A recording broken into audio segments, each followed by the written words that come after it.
नमस्कार दोस्तों, स्वागत है आप सभी का आज एक बार फिर से आपके अपने चैनल लर्निंग एम्पायर पर मेरे यानी अनु के साथ। And as you all can see on our screens, आज का हमारा टॉपिक है इनसाइट्स के करंट अफेयर्स प्लस पीआईबी की समरी। आज स्पेसिफिकली हम बात करेंगे हाल फिलहाल में रिलीज हुई रैंकिंग्स और इंडेक्सेस की। So without any further delay let's start. Session की शुरुआत करते हैं आर्या से। आर्या क्या है? Atal rankings of institutions on innovation achievements. तो ये क्या है दोस्तों? आर्या उन सभी इंस्टीट्यूशंस को रैंक करता है जो इनोवेशन और अचीवमेंट की दिशा में काम करते हैं। कंटेक्स्ट ये है कि Atal rankings of institutions on innovation achievements यानी आर्या ने अपना एक नया इंडेक्स लॉन्च किया है, आर्या 2020 के नाम से। ये क्या है? Atal rankings of institutions on innovation achievement. ये एक ऐसा इनिशिएटिव है जो एमएचआरडी के द्वारा लॉन्च किया गया था। एमएचआरडी यानी ministry of human resource development, इसका नाम चेंज करके अब इसको मिनिस्ट्री ऑफ एजुकेशन कर दिया गया है। तो बेसिकली आर्या को एजुकेशन मिनिस्ट्री ने लॉन्च किया था। इसका मेन काम क्या है? इसका मेन काम सिर्फ यही है कि इंडिया में जितने भी मेजर हायर एजुकेशनल इंस्टीट्यूट्स और यूनिवर्सिटीज़ हैं उन सभी को ये सिस्टमेटिकली रैंक करता है। आर्या की जो रैंकिंग है वो बेसिकली 6 मेन पैरामीटर्स पे डिपेंड करती है। पहला जो पैरामीटर है वो है programme and activities on IPR, innovation, startup and entrepreneurship. दूसरा है pre incubation and incubation infrastructure and facilities to support I&E यानी इनोवेशन एंड एंटरप्रेन्योरशिप। थर्ड जो इसका पैरामीटर है वो है annual budget spent on promoting and supporting innovation and entrepreneurship activities. Next courses on innovation, IPR and entrepreneurship development. इसके बाद intellectual property, technology transfer and commercialisation. और इन दी and इसका last जो पैरामीटर है वो है successful innovation and startups and funding innovation and startups. Basically ये उन सभी कॉलेजेस, यूनिवर्सिटीज़, इंस्टीट्यूशंस को रैंक करता है जो इन सभी 6 पैरामीटर्स में किसी एक पैरामीटर पे भी बहुत अच्छे से अगर काम करे तो उन सभी इंस्टीट्यूट्स और कॉलेजेस और यूनिवर्सिटीज़ को आर्या के द्वारा रैंक किया जाता है। अब अगर बात करें तो ये जो रैंकिंग है इसकी 2 मेजर कैटेगरीज है, पब्लिकली फंडेड और privately funded. Publicly funded institutions वो सभी इंस्टीट्यूशंस होते हैं जो नेशनल इंपॉर्टेंस के होते हैं, जैसे IIT दिल्ली हो गया, मद्रास हो गया, मुंबई हो गया। Central universities, centrally funded technical institutes यानी कि बेसिकली जिसको यूनियन गवर्नमेंट की तरफ से फंड मिलता है वो सारे इंस्टीट्यूट्स या यूनिवर्सिटीज़। दूसरा पब्लिकली फंडेड इंस्टीट्यूशंस में स्टेट यूनिवर्सिटी और स्टेट और डीम्ड यूनिवर्सिटीज़ आती है, यानी जो स्टेट की तरफ से रन की जाती है, चाहे वो गवर्नमेंट हो चाहे गवर्नमेंट एडेड हो। फिर इसके बाद यह है कि government aided college, universities, institutes, ये सभी जो है आर्या की पहली कैटेगरी में आते हैं। दूसरी जो इसकी कैटेगरी है वो है सेल्फ फंडेड इंस्टीट्यूशंस या प्राइवेट फंडेड इंस्टीट्यूशंस। इसमें प्राइवेट या सेल्फ फाइनेंस्ड यूनिवर्सिटीज़ और कॉलेज और इंस्टीट्यूट्स ये सभी आते हैं। तो government colleges and universities and institutes plus private college, universities, institutes, ये सभी को आर्या के द्वारा रैंक किया जाता है। आर्या 2020 की स्पेशल बात यह है कि पहली बार आर्या में एक ऐसी कैटेगरी इंट्रोड्यूस की गई है जो सिर्फ और सिर्फ women only higher educational institutes के लिए है। तो पहली बार सिर्फ महिलाओं के लिए डेडिकेटेड एजुकेशनल इंस्टीट्यूशंस को भी इस कैटेगरी में ऐड किया गया है। इस हिसाब से ये जो है 6ठी सब कैटेगरी बन के आ गई है। टॉप परफॉर्मिंग, अगर अब इन इंडेक्स की बात की जाए दोस्तों, तो जो रिलीज़ की गई है रैंकिंग उसके हिसाब से IIT मद्रास जो है टॉप पे आया है। IIT मद्रास को नेशनल इंपॉर्टेंस के इंस्टीट्यूट की रैंकिंग में टॉप की रैंकिंग मिली है। इसी के साथ ही IIT मद्रास जो है न सिर्फ सबसे हाईएस्ट नेशनल इंपॉर्टेंस का इंस्टीट्यूट है, सेंट्रल यूनिवर्सिटी भी है, सेंट्रली फंडेड टेक्निकल इंस्टीट्यूट्स की कैटेगरी में भी इसको टॉप पे पोजीशन मिली है। सेकंड नंबर पे आता है इंस्टीट्यूट ऑफ केमिकल टेक्नोलॉजी, और ये कहाँ पे है? ये मुंबई में है। अब इसको टॉप पोजीशन मिली है under government and government aided universities के इसमें। तो IIT मद्रास को as an institute top position मिली है, जबकि institute of chemical technology Mumbai इसको यूनिवर्सिटीज़ की कैटेगरी में टॉप पोजीशन मिली है। नेक्स्ट जो हमारा आता है वो है कॉलेज ऑफ इंजीनियरिंग, ये पुणे में है और इसको government and government aided college की कैटेगरी में टॉप पोजीशन मिली है। इसके बाद हमारा नेक्स्ट आता है Kalinga institute of industrial technology. ये भुवनेश्वर में है और इसको प्राइवेट और सेल्फ फाइनेंस यूनिवर्सिटीज़ की कैटेगरी में टॉप की पोजीशन मिली है। तो टॉप प्राइवेट यूनिवर्सिटी जो है Kalinga institute of industrial technology, Bhubaneswar को ये प्राइज़ मिला है। इसके बाद आता है एसआर इंजीनियरिंग कॉलेज, ये वारंगल में है और इसको भी प्राइवेट और सेल्फ फाइनेंस कॉलेज की कैटेगरी में बेस्ट कॉलेज का तमगा जो है इसको मिला है। Kalinga institute of industrial technology जो भुवनेश्वर में है दोस्तों, इसको यूनिवर्सिटी की कैटेगरी में, प्राइवेट यूनिवर्सिटी की कैटेगरी में टॉप का दर्जा मिला है। इसके बाद जो एसआर इंजीनियरिंग कॉलेज है इसको as a private college, best private college का कैटेगरी में डाला गया है। इसके बाद आता है Avinashilingam institute for home science and higher education for women. तो महिलाओं की कैटेगरी में ये जो इंस्टीट्यूट है तमिलनाडु में स्थित है और ये पहली रैंक हासिल करता है वुमेन की कैटेगरी में। तो यानी वुमेन स्पेसिफिक जो इंस्टीट्यूट्स हैं उनमें टॉप पे जो इंस्टीट्यूट आया है उसका नाम है Avinashilingam institute for home science and higher education for women. तो ये सब था दोस्तों आर्या के बारे में। अब जो हमारा नेक्स्ट टॉपिक है वो है, अब बात करते हैं दोस्तों जीएस पेपर 3 के टॉपिक से। ये टॉपिक है digital quality of life index से रिलेटेड।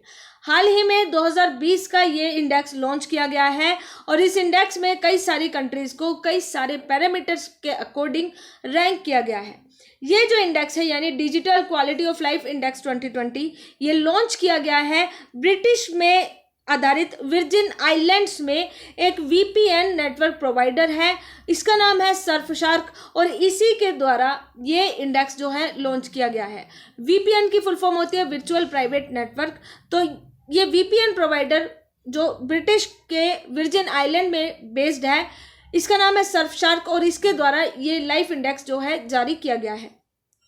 कई सारे पैरामीटर्स हैं जिनमें से मेन पैरामीटर्स है जैसे अफोर्डेबिलिटी ऑफ इंटरनेट किस तरीके की है, यानी आपकी कंट्री में कितने % लोग इंटरनेट को अफोर्ड कर पा रहे हैं, आपकी कंट्री में इंटरनेट की क्वालिटी क्या है, वहाँ पे रहने वाले लोगों के पास इलेक्ट्रॉनिक इंफ्रास्ट्रक्चर किस दर्जे का है, इंटरनेट को लेकर के आप कितने सिक्योर हैं, आपकी गवर्नमेंट कितनी एक्टिव है इंटरनेट पे। तो ये कुछ बेसिक पैरामीटर्स है और इन्हीं पैरामीटर्स को ध्यान में रख के ये जो इंडेक्स है लॉन्च किया जाता है। अब अगर बाकी कंट्रीज़ के परफॉर्मेंस की बात की जाए अदर देन इंडिया, हम यहाँ पे इंडिया को अभी कोट नहीं करेंगे, तो टॉप 3 जो रैंकर्स हैं उनमें सबसे पहली जो टॉप पे कंट्री है वो है डेनमार्क। स्कैंडिनेवियन कंट्री है डेनमार्क, सेकेंड नंबर पे आती है स्वीडन और कनाडा आती है 3rd नंबर पे। तो पूरी दुनिया में बेस्ट इंटरनेट जो प्रोवाइड कराते हैं वो है डेनमार्क, स्वीडन और कनाडा।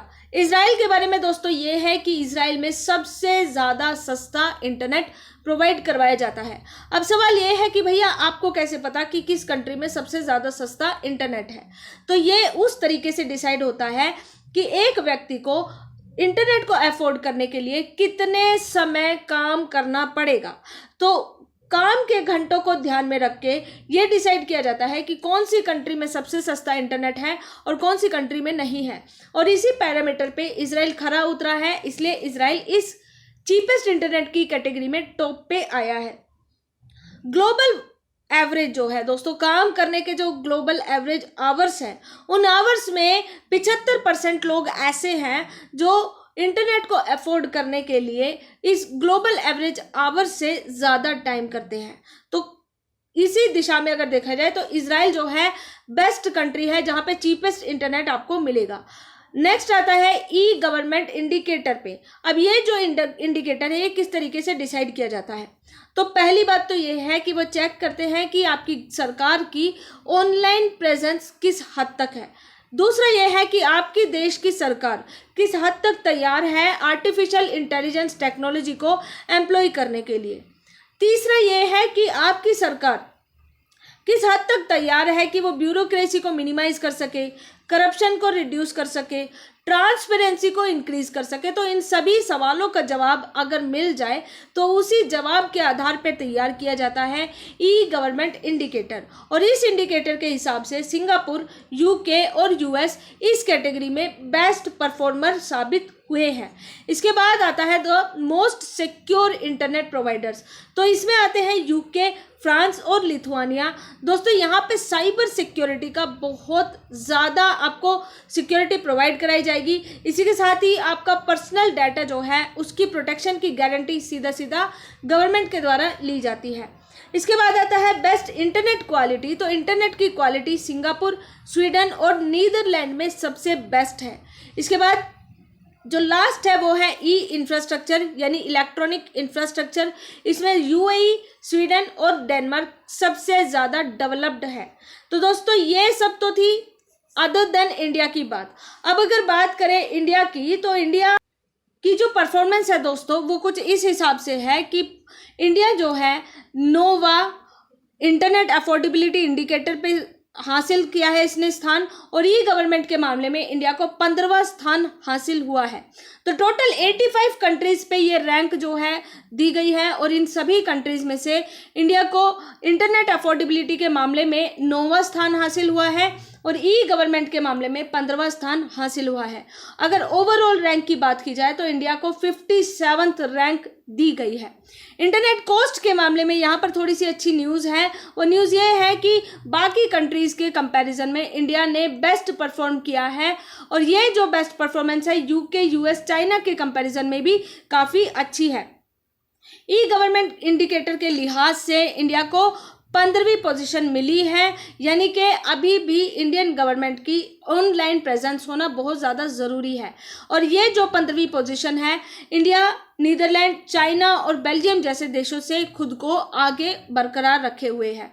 सिक्योरिटी के मामले में हमेशा से ही इंडिया में साइबर सिक्योरिटी को लेकर के सवाल उठाए जाते रहे हैं, और इसीलिए इंडिया में इस नेटवर्क में ये जो इंडिकेटर है इसमें पुअर रैंक मिली है जो कि 57 है। तो दोस्तों इसी रैंक से पता चल जाता है कि इंडिया को अपने साइबर सिक्योरिटी की दिशा में बहुत काम करना पड़ेगा। इंटरनेट क्वालिटी में भी इंडिया को बहुत अच्छी रैंकिंग नहीं मिली है, ये 78th रैंक मिली है इंडिया को, और इसका मतलब ये है दोस्तों कि इंडिया जो है बांग्लादेश से, नेपाल से, नाइजीरिया से, फिलीपींस जैसी कंट्रीज से भी पीछे है। तो इंटरनेट क्वालिटी बहुत ज़्यादा अच्छी नहीं है इंडिया में। इलेक्ट्रॉनिक इंफ्रास्ट्रक्चर की अगर बात करें तो मान लीजिए कि लोग जो हैं एक्टिवली इंटरनेट यूज़र्स हैं, तो कितने % लोग एक्टिवली इंटरनेट यूज़र्स हैं, कितने % लोग ऐसे हैं जो इंफॉर्मेशन एंड कम्युनिकेशन टेक्नोलॉजी का इस्तेमाल करते हैं, उनके आदी हो गए हैं। इस मामले में यानी इलेक्ट्रॉनिक इंफ्रास्ट्रक्चर के मामले में इंडिया को 79th रैंक मिली है, और ये जो 79th रैंक है इसी के साथ इंडिया पाकिस्तान, बांग्लादेश और नेपाल जैसे अपने पड़ोसियों से भी काफ़ी पीछे है। तो यानी कि डिजिटल दुनिया के लिए इंडिया को बहुत ज़्यादा काम करना पड़ेगा, और यहाँ पे खुद को ज़्यादा से ज़्यादा डिजिटलाइज करने की ज़रूरत है दोस्तों, ताकि वो इस रैंक में अपने आप का सुधार सके। इसी के साथ ही दोस्तों उम्मीद करती हूँ आज के सेशन से आपको बहुत कुछ सीखने को मिला होगा। इफ यस तो do like, share and subscribe our channel and press the bell icon for more updates. Most importantly stay home, stay safe, god bless you all. Jai Hind.